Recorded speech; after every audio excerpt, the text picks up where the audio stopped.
My name is Jay Burcham. I'm the president of Provenio Group. And here at Provenio, we work with companies around the country, with school districts around the country. We work with folks on RTI, PBS, behavioral implementations, and all that good stuff.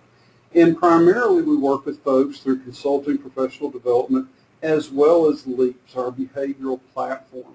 And through that, we spend a lot of time and energy working with our different educators around the country, talking about things that are pertinent at specific times of the year.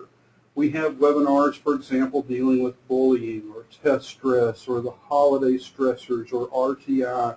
In this month, we're going to focus on motivating the unmotivated student, a very pertinent topic when you consider the time of the year, the fact that we're done with testing.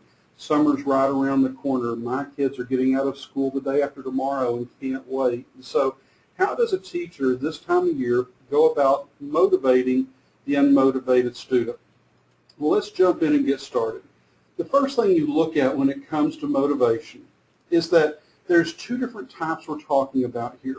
And the first one is that we're talking about teachers who are frustrated and students who feel like they're counting down the time, and teachers who feel like as they teach, they're teaching to a brick wall. And you end up with students who at the same time start feeling like they are just stuck in sludge. It's a difficult time of year. Motivation becomes a real issue. It becomes an issue for your educators as they're trying to talk to kids that a lot have mentally checked out. And let's be honest, a lot of our educators are tired. They're ready for summer and have spring fever just the same as the teachers. And so there's a couple of issues we want to look at here. First of all, educational motivation for the majority of the year is set up on extrinsic motivators. Now think about that a second. Extrinsic motivators means things such as tests, quizzes. The ultimate one is the standardized testing. These testing or quizzing mechanisms that cause people to want to work towards something. Well, now we're entering a time of the year where most extrinsic motivators are actually out of play. And in fact, what we're looking at now is making the move to intrinsic motivators. Even if some kids have finals, which more and more districts are letting kids clip out of or opt out of, even if they have finals, grades for the most part are set. And these finals truly have a finality to them, not like midterms.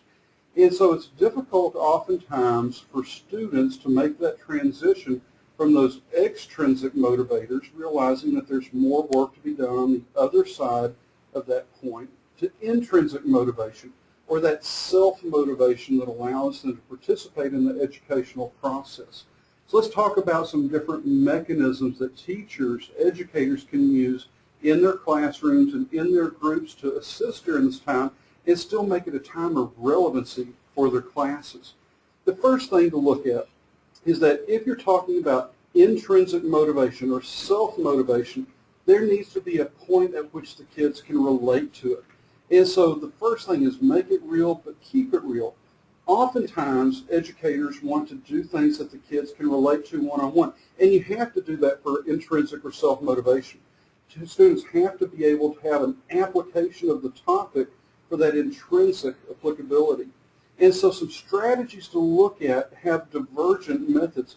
Oftentimes, educators will go down the pop culture route. And I'll tell you, there are a lot of issues that can come about by that. A lot of pop culture gives examples that we really don't want emulated in the classroom or socially or at home. And so I would tell your teachers to refrain as much as possible from pop culture, and instead we talk about pop culture rather than models, role models, talk about pop culture technology. Use local examples such as people and places that are local to the kids that they can identify with. That may be a sports figure, it may be a minister, it may be a news person, it may be a teacher. Teach with local events in the news. Goodness knows there's enough of it going around that there's a lot of things happening that kids can relate to, and then use pop cultural mediums. And by that it's things such as your iPods or iPhones or YouTube, things that kids relate to. And there are great lessons that you can find available in these mediums. For example, YouTube videos, lots of great stuff out there. Kids are interested just because of the technological factor. Connect the subject with your students' culture. In other words, as you begin talking about things that are occurring in the here and now, help them understand how that relates to them specifically, and then focus in on those social topics that have an immediacy of impact. That's a really important one. Think about this for a second. How hard is it to get kids this time of year to get excited about a lot of the academic processes? You know, get excited about algebra or English. There's not an immediacy of impact. Even if they do well on their finals, it's not like there's an instant gratification that comes from knowing that material.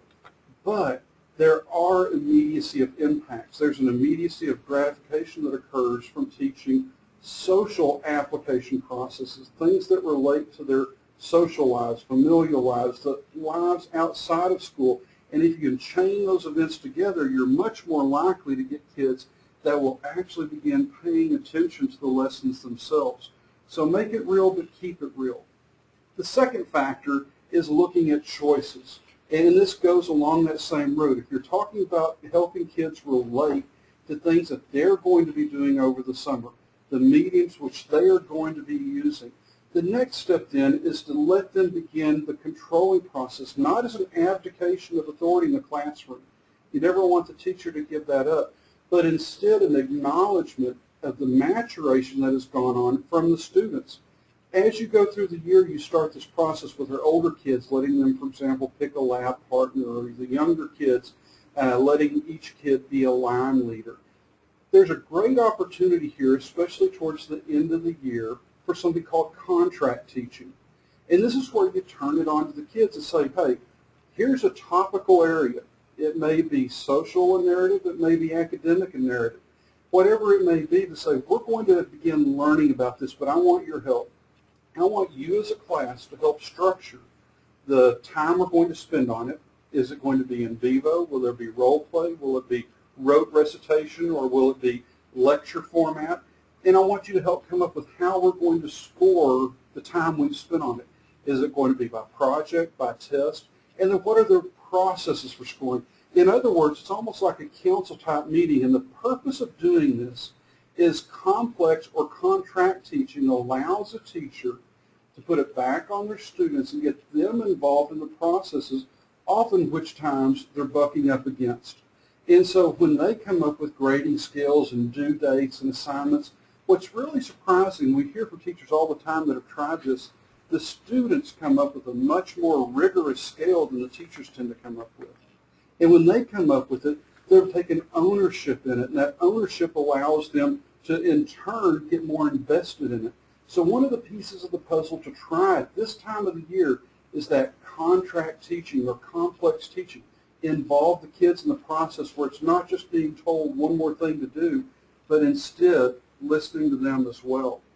Now the next step, and this can be very difficult this time of year, is balancing the challenge. Balancing the challenge means that if you come up with things that are too simple, which a lot of educators do this time of year, they come up with topics that basically allow you to float till the end of the year because you don't want to raise something that you can't complete. Or some educators go to the other extreme and think as long as we've got finals coming, we're going to ram that last bit of information through. Well, balancing the challenge says that we're going to take and we're going to put our task right above the functioning level of our class. Make it so that they're reaching for it. It's not so simple it's boring, nor is it too complex that they lose interest. One of the best ways of doing this is actually scaffolding the process. Now, if you use that contract or complex teaching, or even if you don't, when you talk about scaffolding the educational process, that means we're going to have an ongoing or an upward process of learning. We're going to learn pieces of it. We're going to grade on pieces of it. We're going to move upwards. I will tell you, this is a very easy application within social skills, the social development. In this time of the year, as students prepare for exiting school, as they have lost motivation in academics, that social processing, especially on scaffolding, is a great way to grab their attention and maintain their attention. So balance that challenge. Help them not fall over the edge because it's too complex, nor be stuck at the bottom because it's too simple. Next, we're going to look at seeking role models. Now, I told you earlier about the pop cultural role models. You have to really be careful, especially with a lot of who's out there. There may be some very talented people, but we don't want our girls dressing like Lady Gaga in the classroom. We don't want our boys showing up in the gravity-defying pants. We want them to come in emulating people that they can aspire to. And so when we talk about role models, there are a couple things to look at. One is that there are people, such as teachers, who can become a real influence this time of year. There are those teachers who are fun, who are funny, but who are also have the longevity to really be a role model to kids. Do things from a community standpoint that really emulates those teachers. Let them get involved with the kids socially. Spend some time. Take 10 minutes at the end of the class and just talk with the kids. Have a group talk forum of what's going on this summer. Relate stories of your past. Help the teacher prop themselves up as not only a teacher but a person, and a person that the kids can strive to be like. Also, this is a great time of the year to bring in guest speakers. Now, this sometimes people say it's not worth the trouble, but at the end of the year, some of the teachers are even tired of listening to themselves. These kids have been listening to the same people for a very long time, and oftentimes students will listen to a new voice because it's a change of perspective. So it's a great opportunity to bring in folks that are from the outside who can give an educational or more specifically a social perspective that maybe the kids haven't heard before. And it's great this time of year when you do this to really mix and match. Maybe it's the athletes, maybe it's someone in the community. You need older people, younger people, different genders. It can actually be teachers changing classes for the last 10, 15 minutes of class, literally rotating from one door to the next and going in and spending some time just talking with the kids about what's coming up with them for the summer, how they're going to prepare themselves for next year, the things they've learned over this past year, and providing that influential model of an older person that the kids can look up to. But it doesn't just have to be an older person. Peer models are fantastic. And peer models is where you have students who can stand up and provide a point of example for other students. And what you look for here is not just the popular kids, but the kids who actually have plans for the coming months, the kids who have things to aspire towards. And so peers tend to be drawn to groups that have, similar gender, ethnicity, social circles, interest, achievement level, or age. Well, in diverse classrooms, that means your peer models can be multiple kids. Pull out some of the kids who have summer jobs, who are going to summer camps, who have plans of what they're going to do to prepare for next year. Do those things that allow kids to point towards a peer model and be someone that they don't necessarily have to aspire to, but they can get a point of reference or a point of perspective from. Help them to see that kids out there, many of them do have plans. They have goals, they have aspirations, and those plans are not only achievable, oftentimes they're even replicable. Now, in this time of year, it's real easy for a classroom to become, I don't want to say a prison because that's not right, but it can become something that feels locked down. The time of the year has come where it's difficult to really engage because you're tired. Kids are tired. They're ready to get out. Well, one of the things that Freeman, Anderman, and Jensen came up with the study is looking at the impact of a sense of belonging on the classroom. Now, and if you think of a sense of belonging, I'm not talking about touchy-feely stuff where you hug all the kids as they walk in. Believe me, I'm not talking about that. Instead, it's talking about we have reached a point at the end of the year where we have expectations that our kids next year are going to come into a higher functioning classroom. That means we have expectations that the maturity level should have increased over the course of the year. Well, now it's time to feed back to that maturity. And that means that the kids this time of the year, when they're having to come up with intrinsic value or an intrinsic motivation, have to feel connected to the classroom. And connectivity does not occur in a lecture format, nor does it occur in a cold format. This is the time of the year where if you want intrinsic motivation to occur, that there has to be an openness to the classroom, where students are encouraged to participate. Now is the time for group talk more than any other, and that group talk needs to be enthusiastic and friendly, but it also needs to be organized and prepared. In other words, if you want kids to truly feel that they are a part of the process and to buy into the process, they need to have a voice by this time of the year. They need to tell you what they've learned over the course of the year and how that can help them on a go-forward basis as they begin to come up with and recite and verbalize and vocalize those things that they have done over the course of the year, it assists them with understanding why it was important to have learned it.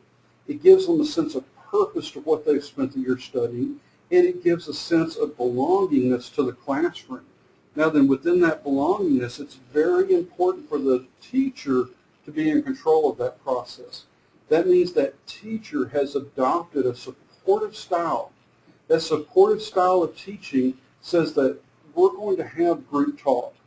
We're going to have an open forum where people can tell what they've learned, maybe some things they would have even liked to have seen differently, the things that they're going to apply next year, and quite honestly, some things that they probably won't remember next year.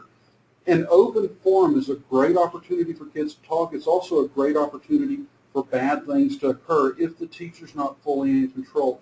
So a supportive teacher has behaviors that includes the capacity to listen. And that means understanding when topics are beginning to go off rail and bringing them back on. And that when kids are venturing places they shouldn't go, to give hints and encouragement to pull them back in, or encouraging them when they do talk about things they're supposed to. To being responsive to the students' questions, showing empathy for the students, and then recognizing the needs to learn topics beyond academics. Excuse me, I can't stress this one enough. This time of the year, students are thinking about summer. Summer means work for our older kids. It means socializing for our younger kids. It means time off. The processes of academics are rigorous. They're also very regimented, and we're fixing to go outside that regimen. What the kids can gravitate towards, once again, are the social processes, helping them understand that over the course of the summer they're going to make choices that will either enable them to maintain those things that they've learned and be better prepared for next year, or to come into next year not as well prepared as they should. And that doesn't mean it has to be a regimented summer nor a mundane summer, but it does mean that they're going to have to make choices.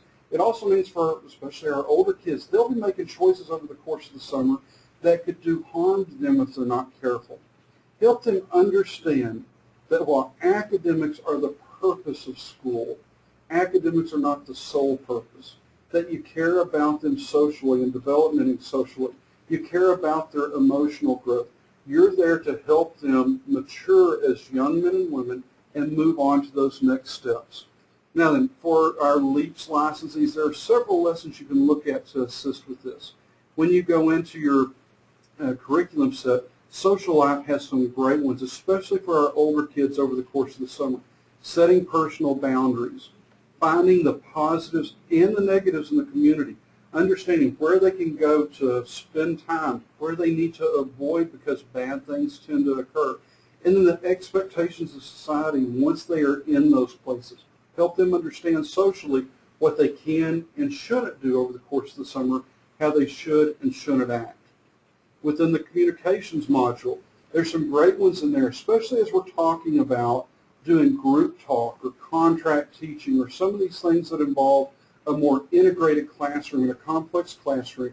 There are lessons in here such as communicating with a teacher, communicating with a group, communicating one-on-one, teaching the social processes that allow for successful integration and learning of these sorts of educational tasks. Respect, respecting self and others, respecting a group, respecting individuals, respecting the judgment calls that occur, respecting when decisions are made. Lots of great issues there. Friends, and this is a real important one because once again, social is a big part of the summer. Helping kids understand how to say no to a friend, how to understand when they're being used versus being a friend, some of those. And then obviously this time of year is great for time management, balancing time and attention, setting priorities, focusing on the task at hand, and keeping kids coming back to, yes, the end of the school year is a couple of weeks away, but it's not today. Yes, finals are the end point of the year, but that's not today. Tomorrow we'll be back, and they have an obligation as a student, much like our teachers have an obligation to teach. And so if our teachers are prepared, they also need to be prepared. And then don't forget, LEAPS users, classroom challenges is a great way to come over. When we talk about scaffold learning, come over and find the area, whether it's respect, whether it's cooperation, whether it's citizenship, whatever that may be. figure out what's going on in your classroom by answering some simple questions, get a list of recommended lessons, and that's a great place to start with your kids.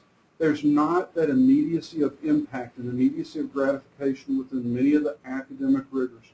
You'll be surprised how they'll react to the social applications when they learn those. And so we promise everyone when we have these 20 minutes and we'll be done. So that's our lesson. And at the end of this, you will receive an email. If you'd like a copy of the presentation, don't hesitate to let us know. We'll send you either a PowerPoint or PDF and get that out to you. I thank you for your attention. I hope you have a great day, a great summer, and we'll look forward to working with you again next year.